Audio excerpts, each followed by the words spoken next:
या निवडणुकीमध्ये अनेक चुकीचे नरेटिव्ह सेट करण्याचा प्रयत्न इंडिया आघाडीकडून झाला, तरीसुद्धा NDAचं बहुमत त्या ठिकाणी झालं आणि प्रधानमंत्री मोदीजी तिसऱ्यांदा विराजमान झालेले आहेत। गेल्या 10 वर्षामध्ये लोकउपयोगाची आणि जनहिताची कामं कार्य जी केली, सर्वसामान्य लोकांना न्याय देण्याची भूमिका जी मोदी सरकारने केली, त्याच्यामुळेच हे यश मिळालं असं आमचं मत आहे।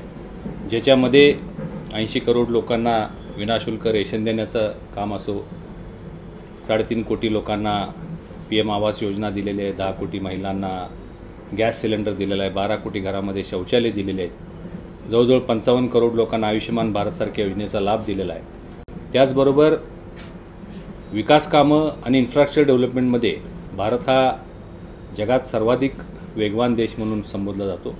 रोड्स असतील, ब्रिजेस असतील, एअरपोर्ट्स, रेल्वे स्टेशन